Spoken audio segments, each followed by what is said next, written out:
with information. And that's what this afternoon's program is about. The Deputy Borough President will be sitting in or standing in for her. It's my pleasure to welcome the Deputy Borough President, Janet Peguero. Madam Deputy. Thank you,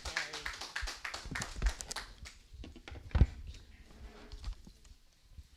I hope this is not getting in the way of the mics here, but thank you so much, Gary. And as Gary mentioned, the borough president understands the severity and urgency of this issue, and so she sends her regards and is extremely grateful that all of you are here today. And I just want to thank the media outlets as well for their urgency and prioritizing and covering such important topic. First and foremost, I want to thank the OHMH. Dr. Ray, thank you so much for joining us and for prioritizing the Bronx. New Settlement Community Center, thank you for hosting us. Thank you, New Settlement. You're always there, willing to give us space and lend us your space. So thank you for hosting us. And most importantly, our partners at Destination Tomorrow. Thank you so much, Destination Tomorrow, once again, for your priority. And again, BronxNet for live streaming this event. And so as we continue to see monkeypox cases on the rise in our borough and across the city of New York, we felt that there was a need to bring our partners in health and social services together to ensure that our communities were fully aware of the resources that are available to them. Early on in this response, there were frustrations regarding vaccination appointments, which unveiled inequity to access. And so we truly appreciate the OHMH for acknowledging these concerns and immediately working to resolve these issues. They have been strong partners in ensuring that the Bronx had a permanent vaccine site and joined us to host a virtual town hall back in July with our LGBTQI+ task force. And here we are once again with the OHMH. So again, thank you for prioritizing us and our borough. The purpose of tonight's town hall is to address the concern about equity, vaccination sites, outreach, and preventative measures. This event will be, as we mentioned, will be broadcasted live and will be circulated to all of our partners and networks to share this vital information.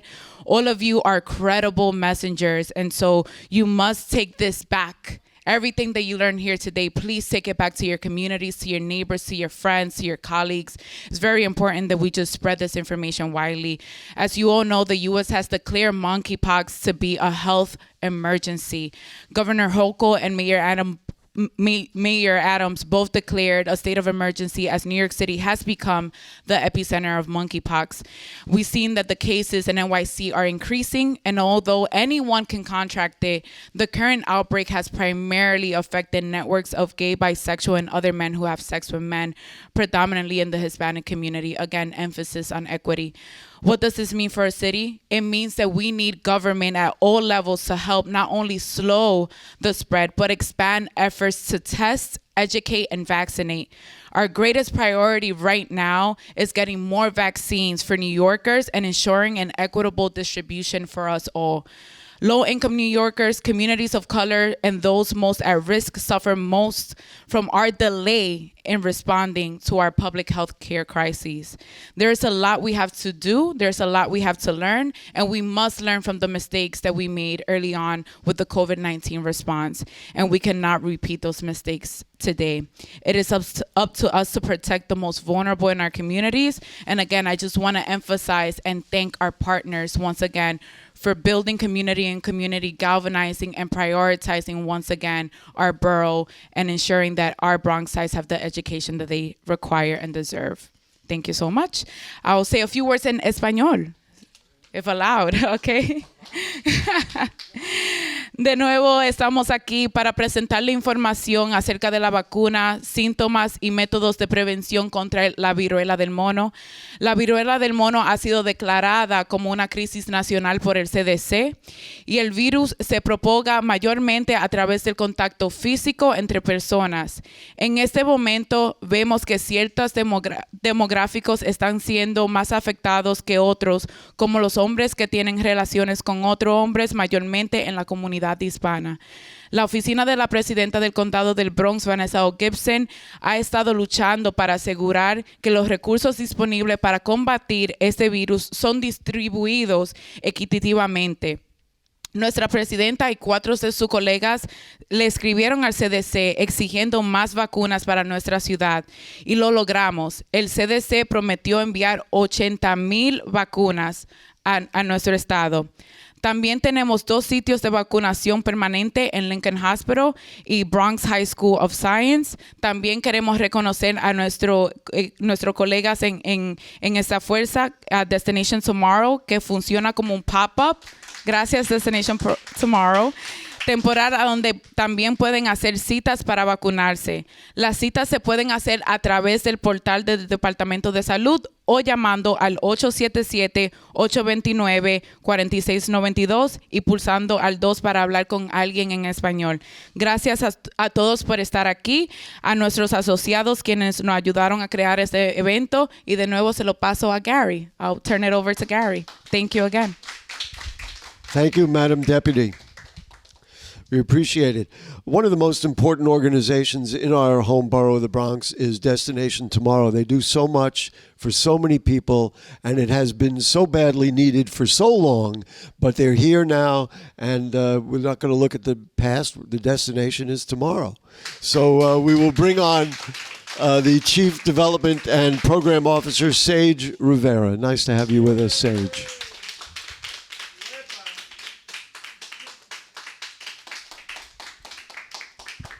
Thank you so much.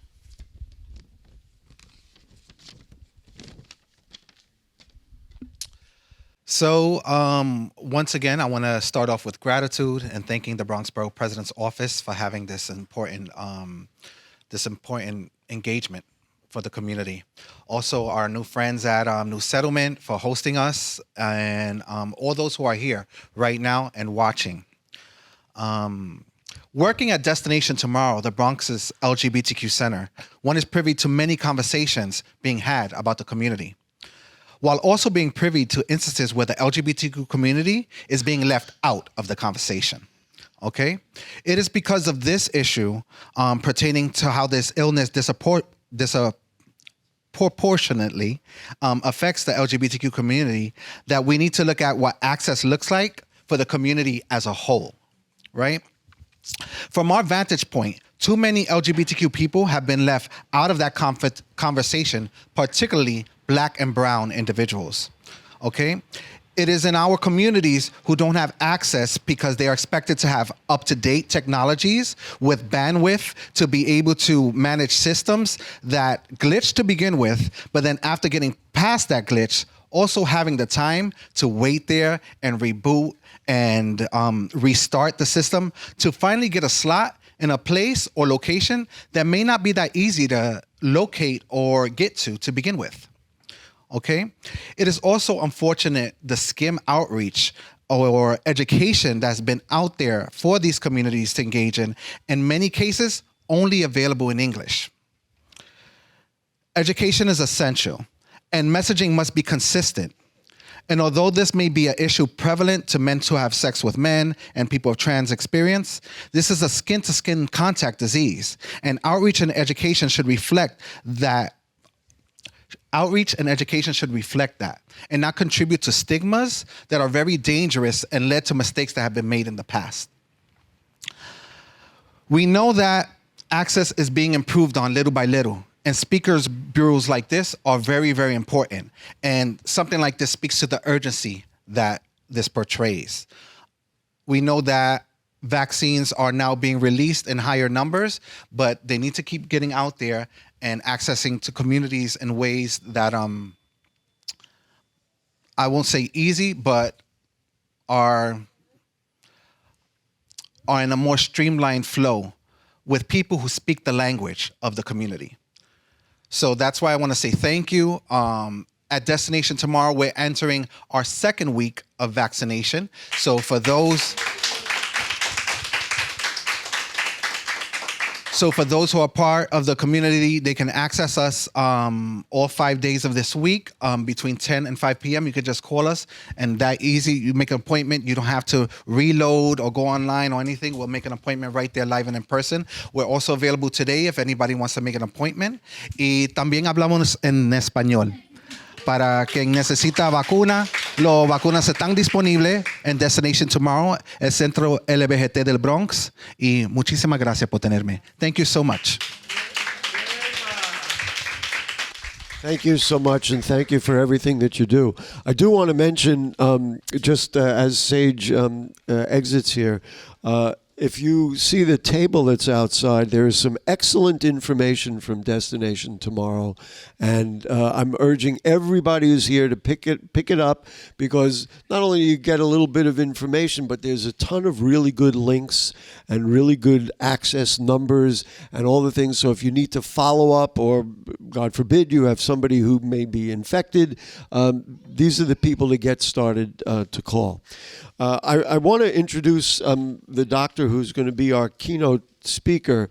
And I just want to say a thing about the New York City Department of Health and Mental Hygiene. As I mentioned, I've been doing media in the Bronx for a very long time. And in some cases, we'll leave it at that, it's very difficult to get the city of New York and agencies in the city to be responsive to some of the most difficult problems. And I won't list what they might be.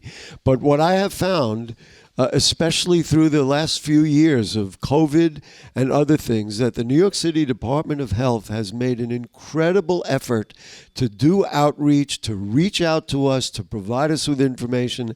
And, you know, I'm on TV every week, and certainly through COVID, we really needed a lot of information. And every single time I asked about, can we get a guest to talk about it, they provided absolute top-notch experts. And so before we introduce our keynote speaker, I just want a round of applause for the Department of Health for taking, and Mental Hygiene, for taking it all seriously. And it's not only the obvious things like COVID. I mean, I did a show on mental health, and I had a top-notch expert from the department talking with us and helping us figure it out.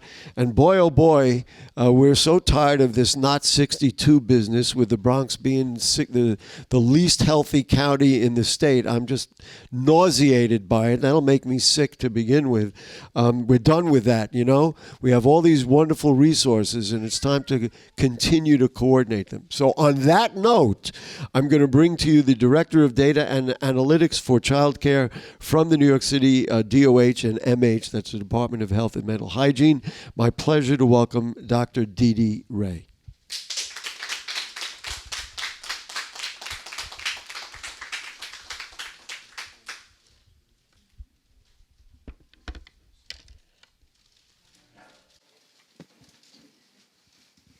All right, thanks everyone for having me.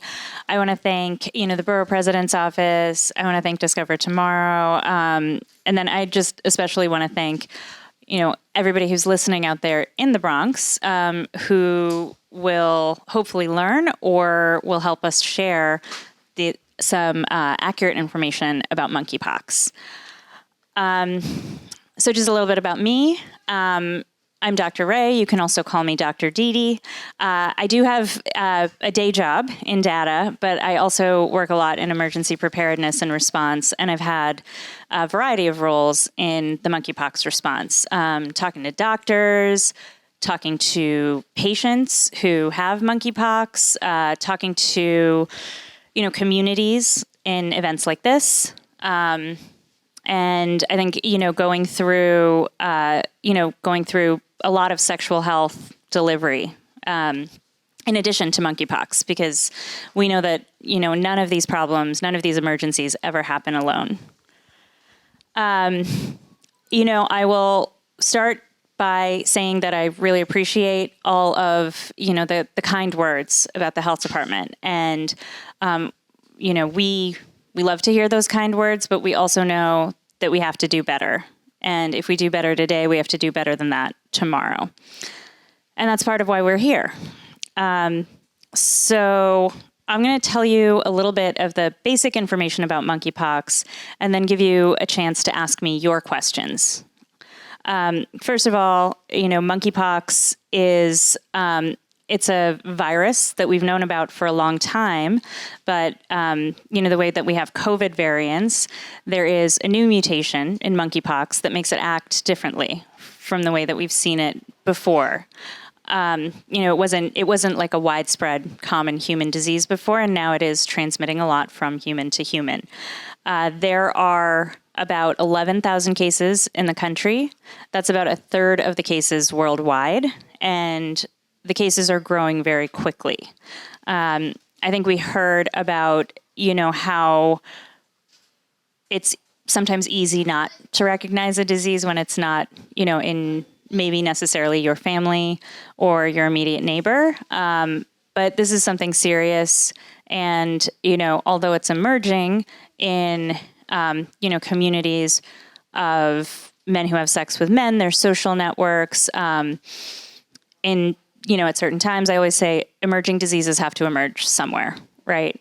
And one thing that we know about infectious diseases is that they don't stay there. So, the way that we treat our friends and neighbors who are worried about monkeypox, if we're not worried about it, is the way that, we're asking ourselves to be treated in the future. So New York City is, again, the epicenter of an infectious disease.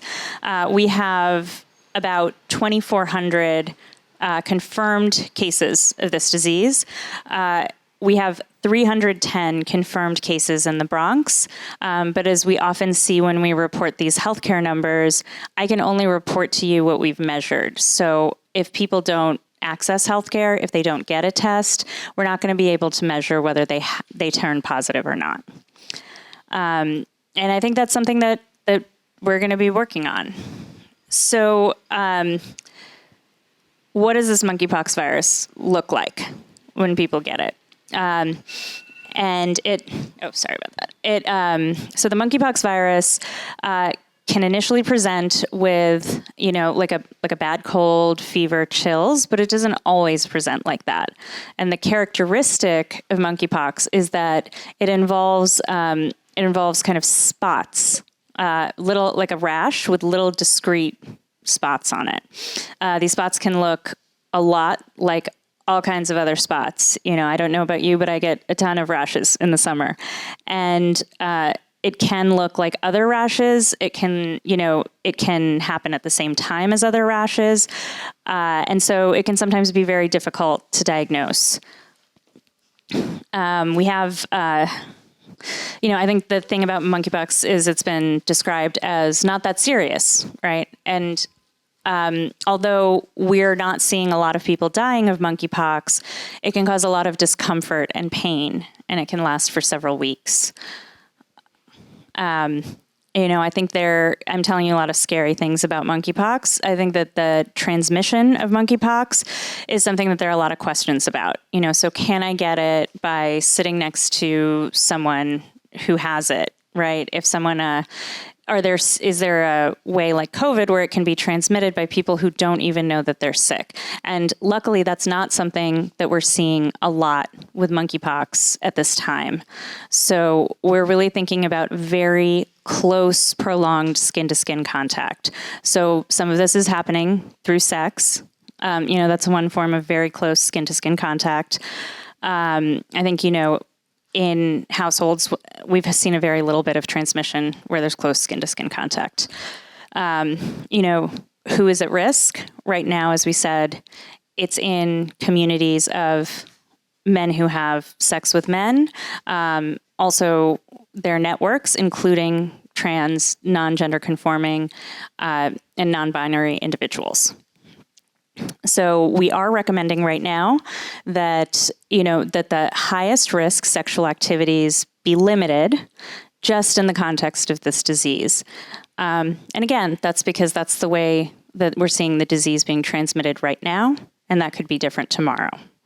There are a lot of alternative ways to have sex, right? So we don't always have to have the riskiest kind of sex. And the riskiest kind of sex is when you lose a little bit of control over who has been exposed to the virus, whether they have lesions or not. So you always want to look for lesions with your sexual partners.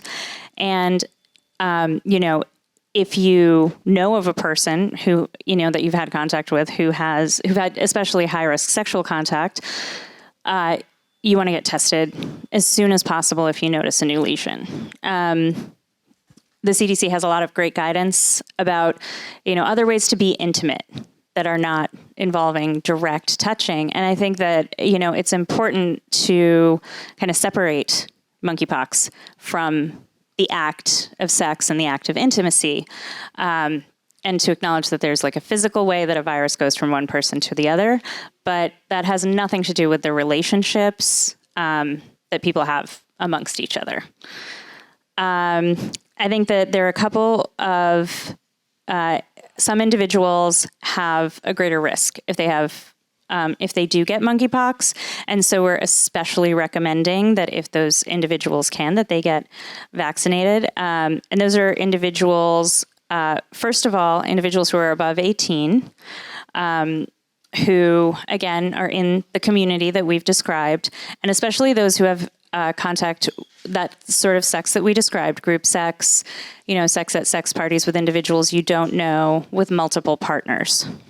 And if you've done that within the last 14 days, then we really do recommend that you get a vaccine, both in case you've been exposed recently and to prevent the disease in the future.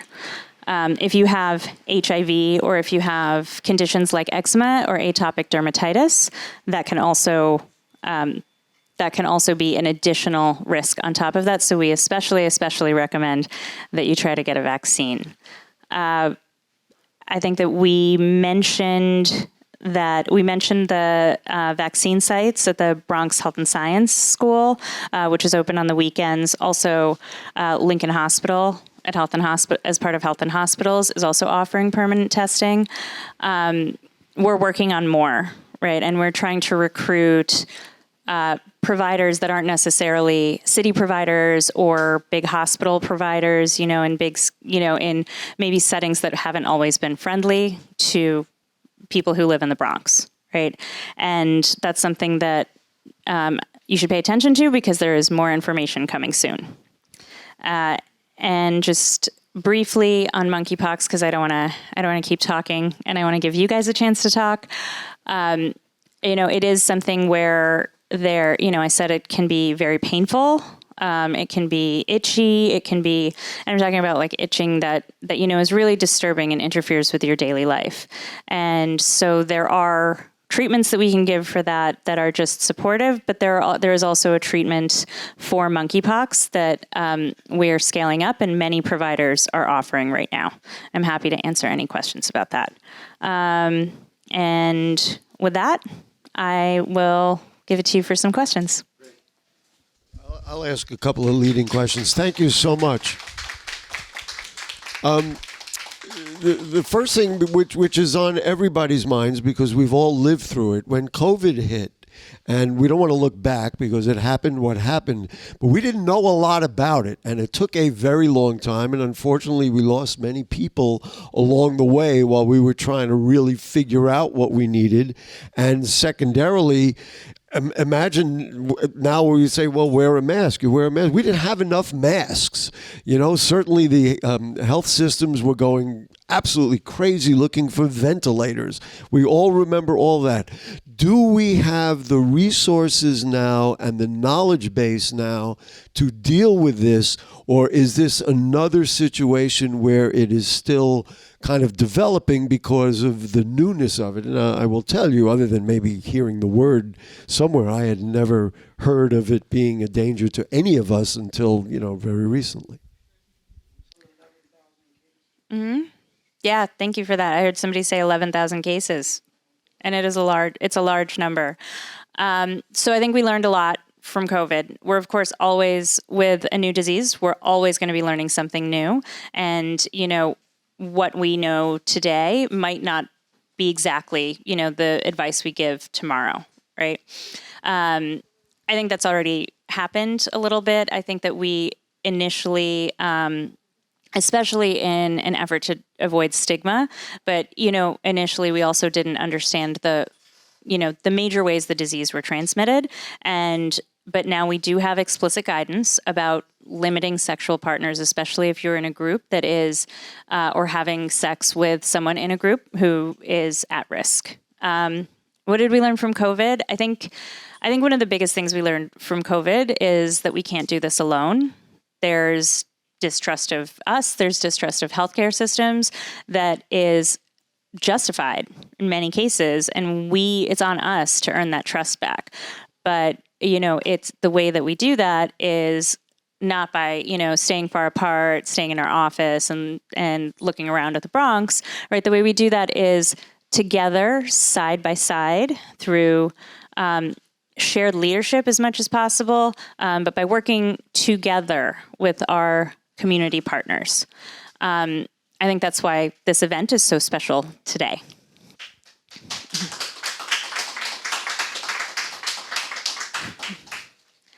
And then I think that just a couple other things are that, we are running into some of the same supply issues, right? I think that initially it was hard to get people tested fast enough, and that's been expanded over the last couple months.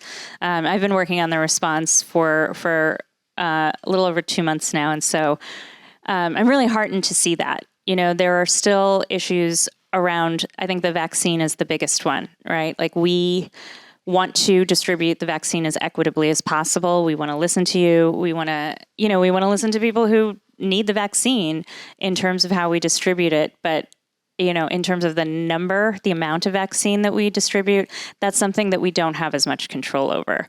I also want to, shout out New York State. They are sharing their vaccine allocation with us. And so I think that's something we also learned from COVID, that, all the levels of government have to cooperate with each other, just to protect everyone's health. And I think the last thing is the treatment, which is another thing that we're trying to get out to more and more providers. And I think that's an issue with, the sort of administrative and scientific work around the treatment. And I think it's pretty public that the health department is advocating to limit that so that we can just get more doses of treatment out as soon as possible. Thank you very much. I'm going to ask one more question, and then we'll go around for everybody who has something to say. We all recall that the creation of the COVID vaccine took a while, and it was like, well, we're almost there. This is good, and it took a while. Is the monkeypox vaccine something that's already existed, and now just we're trying to get enough to spread it around, or is it something that's still being developed? And of course, what's the efficacy of the vaccine? Is it like preventative? I mean, what maybe you could describe a little bit more about it, and then I'll ask people if they have questions. Great question. So let's see. Who here was born before the 80s? All right. I like it.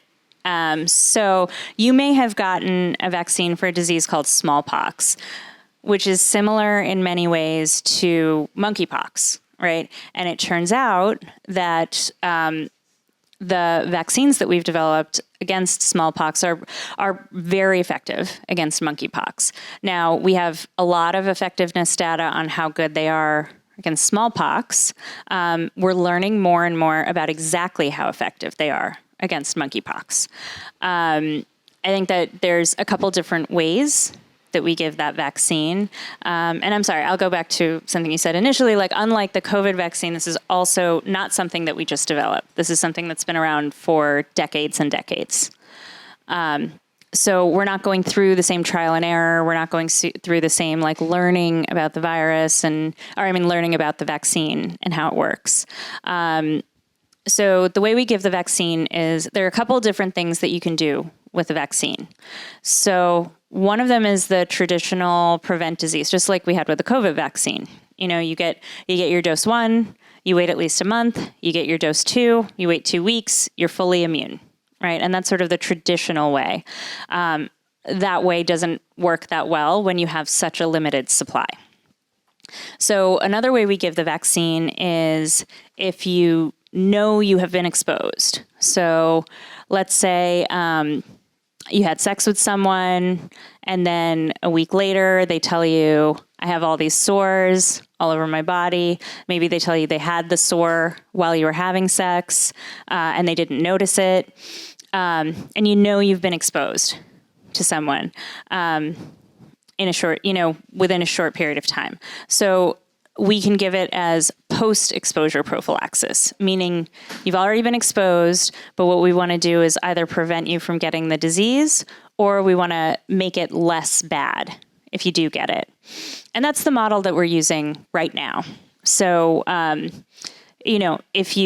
so I told you about if you have an exposure, like you can maybe name the person. That person told you were at an event and they specifically told you that, hey, I've been diagnosed. And even though we're anonymous, I'm sharing this information with you. There's also a situation where, we talked about how these numbers are high, right? And they've been going up very fast. So there's also a situation where if we take the whole of our community, right, and we narrow it down a little bit, and then we create more and more definitions, and we narrow it and narrow it and narrow it, we can eventually get to, a group of people who, at that moment in time, where transmission is really high, and at this point, we're like, don't even worry about telling me where you got it. I don't want to kind of trace down exactly who you might have gotten it from. I think that it's enough just that you meet these definitions, just that you're hanging out in this community, that you've had sex with multiple people, that you've had sex with anonymous partners. I'm just going to give you the vaccine anyway, so to prevent you from getting really sick, or ideally, hopefully to prevent you from getting the disease. Now, practically, what's the difference between that and getting a full vaccine?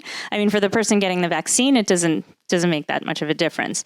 I mean, I think that we know that the first dose of the vaccine, the first dose of the vaccine is that post-exposure prophylaxis, right? So that's what we give you to keep from getting sick if you've already been exposed. And so we know that it's giving you some protection, right? Because if it gave you zero protection, it wouldn't work to slow down the disease. We don't know how much, right? So one thing we can't say is that you're totally immune and you have a monkeypox shield if you've gotten your first dose of the virus, or dose of the vaccine. But we do know it offers you some protection. So we want to get as many people with that post-exposure prophylaxis, right? We want to get as many people with that first layer of protection as we can. And then we're going to start worrying about the longer term, right? And then we're going to start worrying about those second doses. I don't know exactly when that's going to be. There's a lot of factors that help us decide when that's going to be. And then, so it's kind of academic, but I think that one thing that you should feel safe about is the fact that, we're thinking about this, right? We're hearing you. We want to get everybody protected, and we're working in the best way we think we can to do that. All right, and I think we've had a hand up here in the corner for a long time.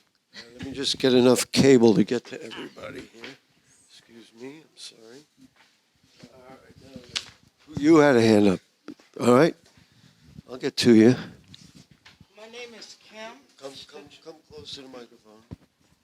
My name is Kim Statuto. I live in 10457 zip code.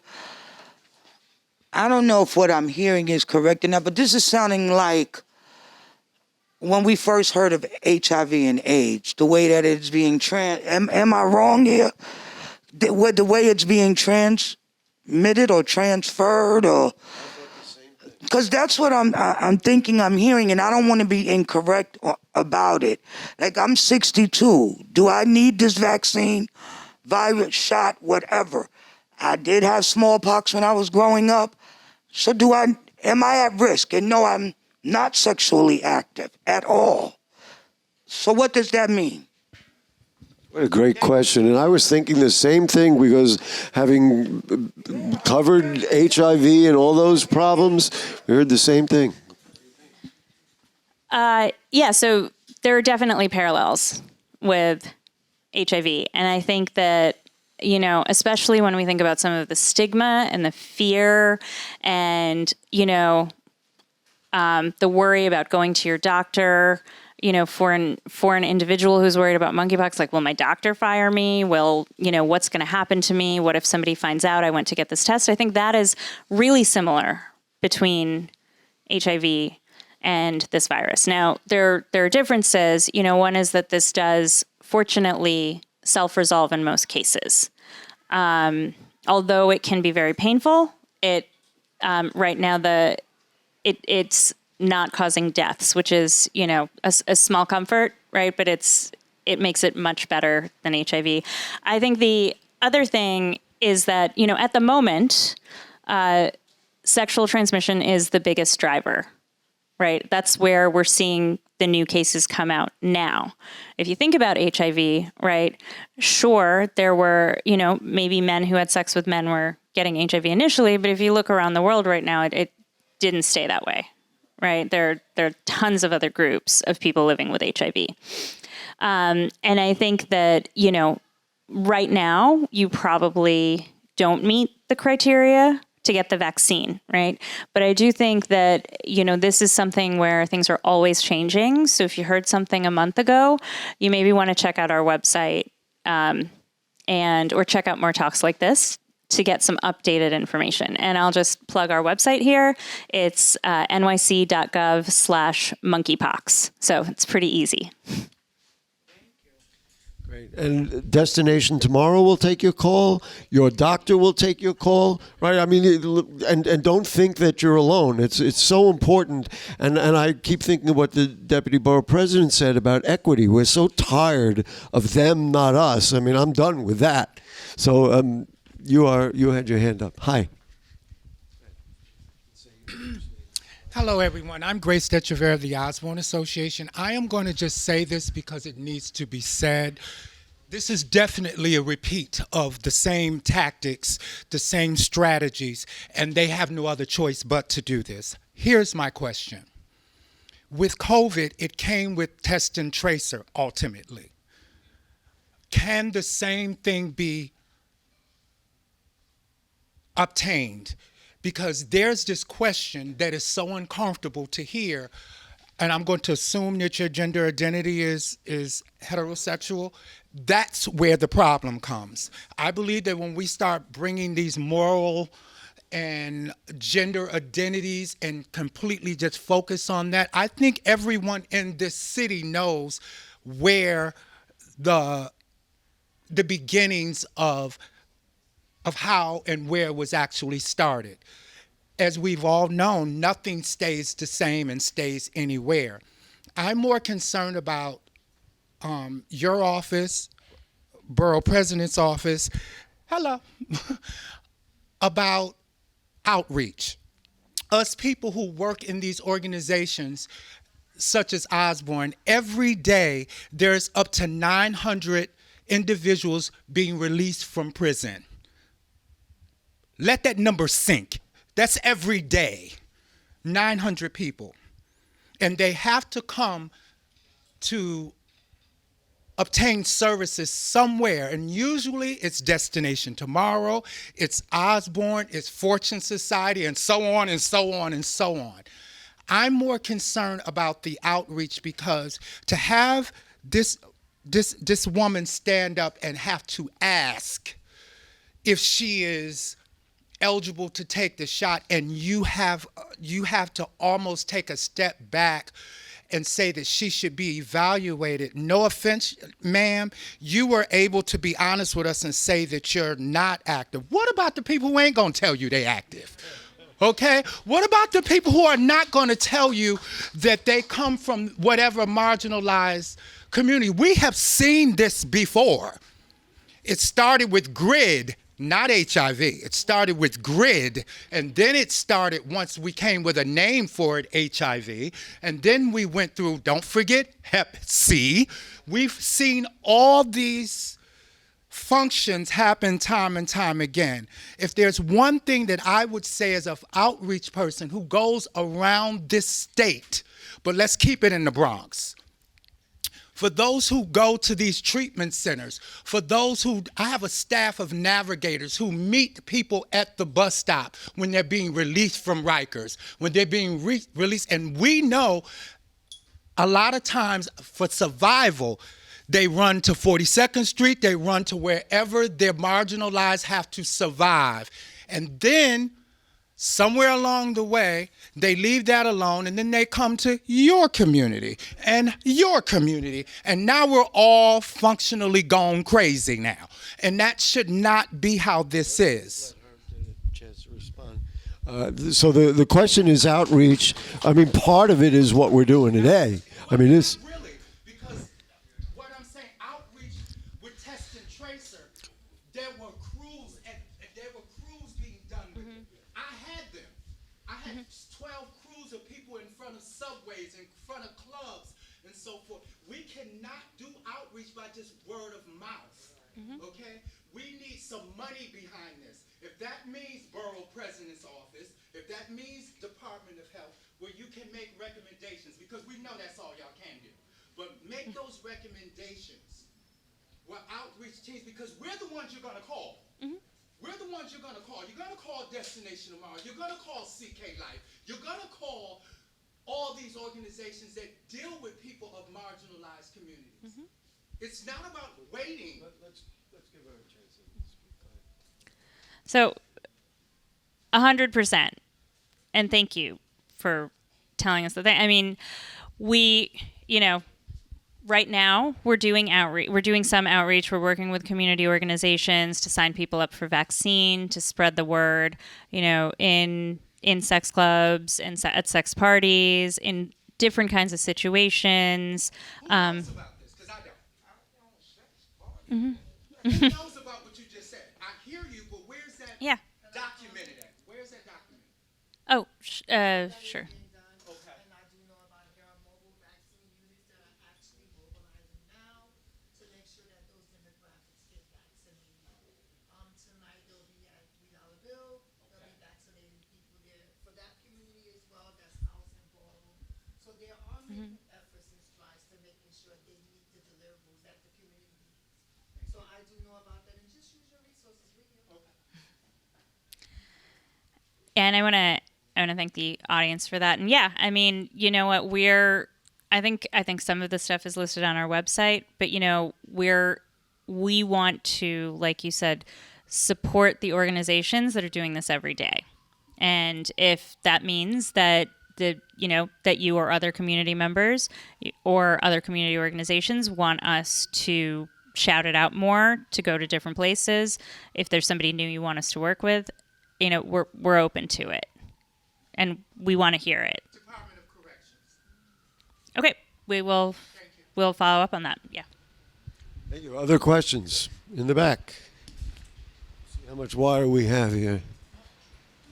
Yeah, we're getting there. Pretty good.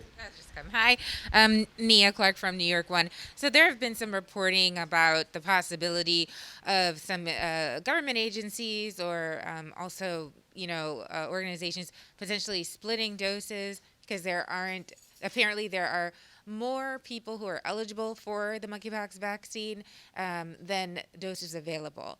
And so, but we also know the manufacturer of the only vaccine that is approved by the FDA mentioned they have some concerns about that. So I want to know if New York City has any plans or is considering the potential of splitting doses to make sure that everybody who needs a vaccine can have one.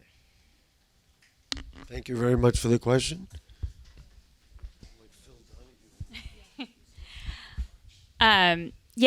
So I do actually want to address the term splitting doses because this is a little bit different than, for example, if you give a COVID vaccine to a baby, you just give them the same thing, same shot, just a smaller dose. So this is not that. Right. Right now, when you get the vaccine, it's getting shot into a little layer of fat beneath your skin. Right. And when you shoot things into that little layer of fat, you have to give a bigger dose to get it, to get your immune system to recognize it, to get your immune system to, to build that response. if you give it a different way, if you go into that little layer of skin above the fat, I don't know if any of you have ever had a tuberculosis test. There's a little tiny needle, and you have to just basically like slip it right in there. And for that, first of all, that space isn't big enough that you really want to put as much in that space. But it does turn out that in many cases, the response to that, your immune response to that, all your immune cells are waiting for your skin to get cut or for something to be exposed there to develop an immune response against. And so the immune response is stronger.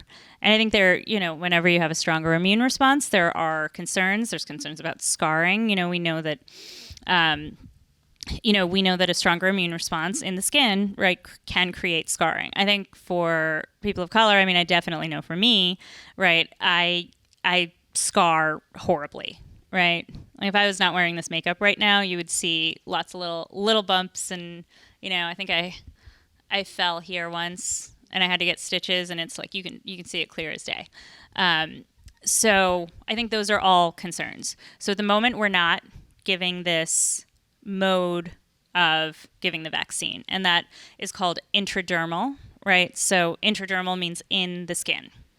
So we're not doing that right now, and it's something that I think we don't have the doses, right? You mentioned we don't have the doses for the people who need them. And I don't think that's a secret. I think everybody knows that. So it's kind of a rock and a hard place. At the moment, we're not doing it.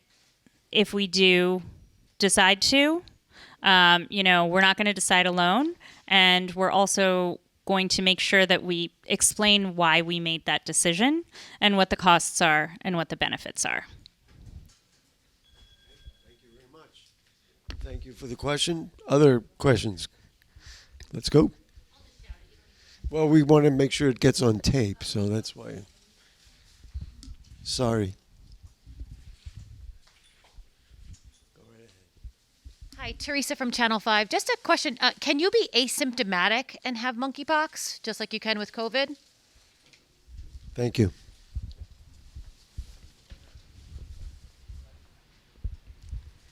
So again, at the moment, we're not seeing that as a way that the virus gets transmitted. Right now, it really is, for people who are sick with monkeypox, often people who have lesions already, and that coming into contact with someone else's skin. And, if there's a break in the skin, if there's something where that skin can get torn, and if the time that the lesion's close to somebody else's skin is greater, that just increases your risk of transmission. But this is not, I think there are a lot of, and I think with COVID this happened too, right? There's a lot of theories. There's a lot of I found the DNA of a virus, somewhere, and none of those actually, that can be true, and it also doesn't necessarily mean that little piece of DNA, or we found this here, or we did this in a lab, is going to actually infect someone else. And so at the moment, that's not, at the moment, the vast majority of transmission is happening through sex. And like I said, when you have sex, your skin gets broken, right? And if you have a lesion, there's prolonged contact. So those two things happen with sex. And so it's not anything inherent about sex. It's not, that sex is scary or shameful or dirty. Sex is great, right? It's just that if your skin might break. I do want to mention, something that I forgot to mention earlier, which is another piece of guidance that we changed. And this is specifically around body fluids. So we don't know if the virus is transmitted through body fluids. But to be careful, we are recommending condom use or other barrier methods, especially if you've been diagnosed with monkeypox for 8 weeks. So I know that's a long time, but it is, it's a time-limited thing. And that could be protective. Now, it's not 100% protective. If your lesion is not covered by the condom, if you're touching skin in other places, you could still get it. But we do think it's worth doing. Thank you. Go ahead, sir. So I'm a little bit confused. You've said, thank you so much for this brilliant presentation. You said it's not an STD, but I'm a little bit confused. There's so much sex around this conversation as if it's an STD. It's a little bit confusing. So my question is, am I at risk by sitting for a long period of time next to someone on the subway? If that's the case, do we sanitize the subway? Thank you. Well, that is a real New York City question, for sure. Yeah, especially in the summer, right? When you you can't survive the train if you wear long pants, right? Or at least I can't. So I think when we talk about sexually transmitted infections, we think about sex as, often we think about sex as the only way those diseases are transmitted. And I do think that that is not true of monkeypox. I think that, I said it before, emerging diseases have to emerge somewhere, and this is the context we're seeing it in right now. So we haven't seen, there are, almost 2,500 people diagnosed with monkeypox. There are for sure people that we have not measured who did not go to the doctor, who could not access healthcare, could not find acceptable healthcare, right? Even if they did have a doctor or insurance, who weren't tested and aren't going to be in that number. And we haven't seen that kind of transmission from sitting on the subway yet. So I think that, it's really prolonged skin-to-skin contact where like maybe broken skin is rubbing up against a lesion that is, that is a really big way that this gets transmitted. So you don't have a risk from sitting on the subway right now. In terms of the subway cleaning protocols, I believe, and I don't work for the MTA, so don't quote me on this, but I believe that there are increased cleaning protocols after COVID. And I think we've in general just been paying a lot more attention to how we clean after COVID. And I think that is going to help us here. Thank you. Hi. You alluded to this earlier. I would love for you to just expand or like say it in a way that's more indefinite for people in the audience to understand, and everybody listening at home. One thing we found as a vaccination site, all the different messaging that's getting out there to different avenues. And one of the biggest barriers we have faced is the maleducation around who the vaccine is safe for. Okay. I was having trouble with the word disproportionately earlier. And with the community you're talking about, various ailments can affect that community disproportionately. Specifically ailments around autoimmune diseases. And, there's been a lot of education, not only from people who want to get vaccinated, but sometimes with people doing the vaccination around who can get vaccinated and what, if you already have an autoimmune condition, is it safe for you? So I would love for you to speak to that. I'm going to add the question of age. It was certainly significant in COVID. Is age another factor to determine how at risk you are? Great questions. So I'll start about the safety of the vaccine. The original smallpox vaccine that all of my friends who were born before the 80s raised their hands about. So I think that vaccine, there is another vaccine that we are not providing here in New York City that is effective against smallpox, and those include live viruses that are actually copying themselves in your body. So those are not safe for certain individuals with suppressed immune systems, right? But the vaccine that we're giving now doesn't replicate in your body. So it is a virus, but it has been engineered so that it doesn't copy itself. So that little bit of virus that goes in just is the little bit of virus that goes into your body. And that's really good because it means that the vaccine is really safe for most people. So as with all vaccines and really basically everything, if you're allergic, you shouldn't take it. Right. And so if you've had a severe allergic reaction to the drug ciprofloxacin, or to the drug gentamicin, or if you've been told that you have allergies to egg proteins, those are things where you should maybe talk to your doctor, talk to another provider who knows you, or even, you can ask questions to your vaccinator about what your risks are for the vaccine. But in general, it's very, very safe. Oh, and sorry, your question was about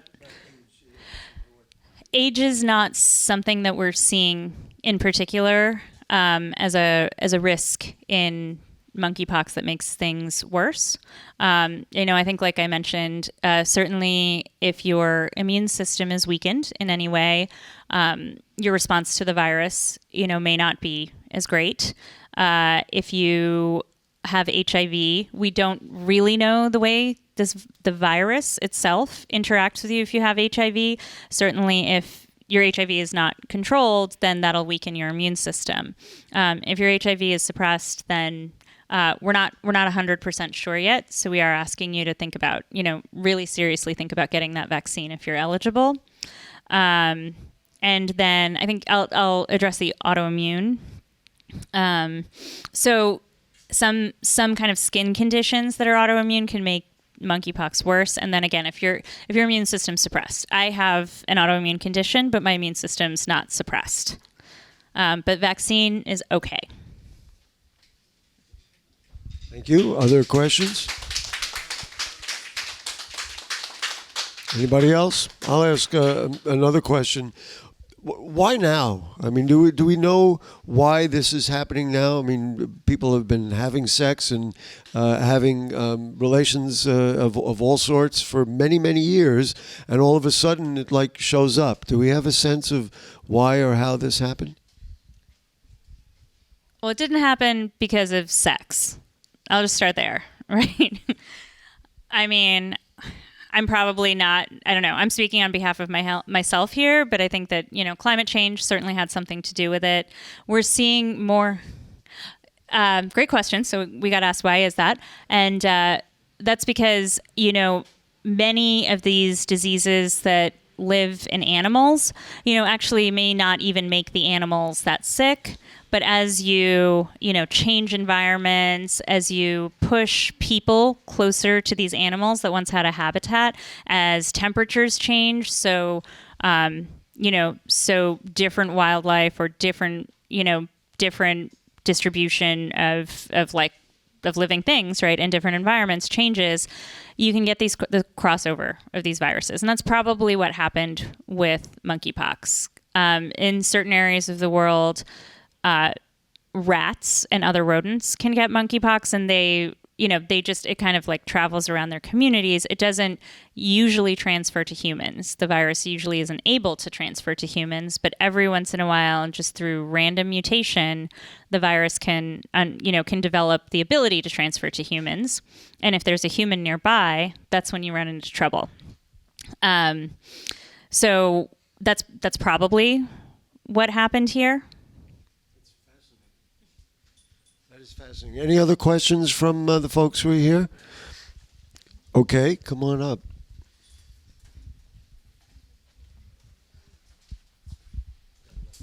Hi, Alice with CBS2. Any concerns about people transmitting monkeypox to their pets? We know the CDC just announced a first case like that out of France. People go to dog parks in New York City. There's a lot of animals around. Can you speak to that? Thank you.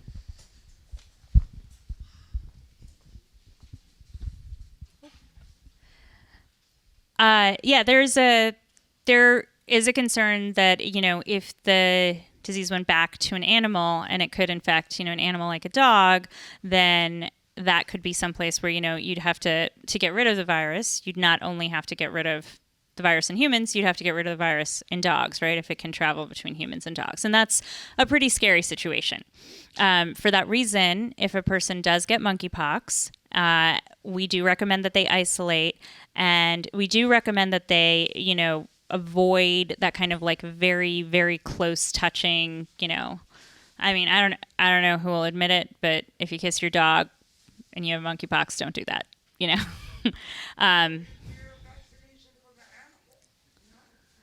I don't think there's an animal vaccination, but I'm actually not sure about that. But certainly, we're trying to, I think it's something to be aware of. We haven't seen it on a huge, wide scale. I believe the case involved like 2 individuals who had active monkeypox, active lesions, and the dog was in bed with them. I think it's an important thing for people who do develop monkeypox because, guidance like don't touch your pets, when we're often asking people to isolate for a few weeks, may not be realistic, but it is something where, it's kind of a don't touch your mammal pets. But if you do, wear a mask, be careful, make sure all your lesions are very well covered. Frequent hand washing is good for everything.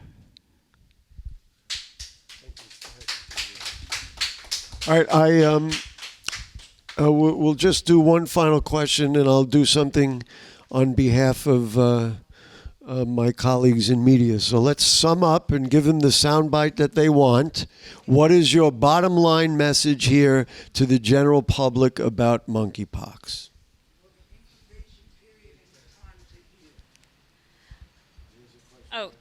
Sorry. Well, first there's a question about the incubation period and the time to heal. We're of course always learning.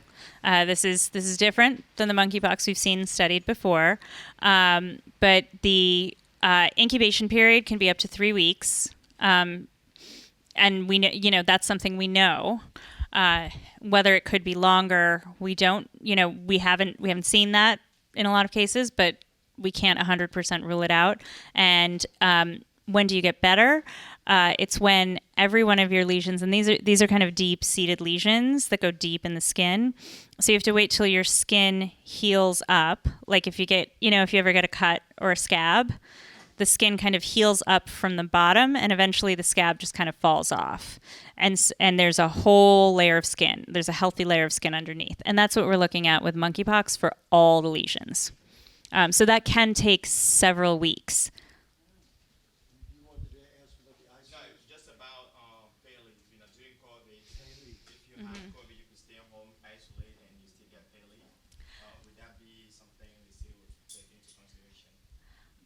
Yeah, I think that's a great question, and I think that isolating and not being able to work for those who can't work remotely is a big deal for several weeks. We don't have that in place right now. That's something that we also wouldn't do alone. We would do in concert with the other levels of government. But stay tuned, and I hope we will have updates for you on that soon. What is the bottom line message for the public for this? I hope everybody's rolling. No pressure, right?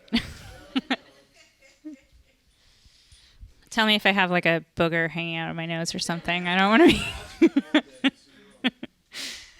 I think, certainly don't panic, but I do think everybody needs to take this seriously. I think that, we need to think about all of the ways that we, about who gets healthcare and who doesn't get healthcare, either because it's not cost effective, it's not acceptable to them, they don't feel that the provider is, engaging culturally, maybe. And so I think we have to think about that. But I think especially if you do meet the criteria for the vaccine, if you do meet a criteria that's high risk, meaning that you have sex with men, that you're a man, or a person of, or an individual who is trans, or identifies as non-binary or gender non-conforming, if you have sex with men, and especially if you're having, you're using apps, or if you have multiple partners, if you have anonymous partners, this may be the time to think about limiting your partners or looking at other ways of being intimate with those partners for the time being. I think that when we say that, we also have to say that everybody needs to remember these are all our brothers and sisters who are getting this disease, right? And just because you don't fall in that group this minute, be very conscious and be very compassionate about how you're treating others. because, an emerging disease certainly doesn't stay in the community it started in. How about a nice round of applause for Dr. Dee Dee Ray? Thank you so much. And thanks to the Deputy Borough President. Thank you for joining us, Sage from Destination Tomorrow. Please pick up the information out there. I will see you on TV every night at 9 o'clock. So have a good night. Channel 67, and thanks to our friends at BronxNet who do such a great job covering the borough of the Bronx. Get home safely. Good night.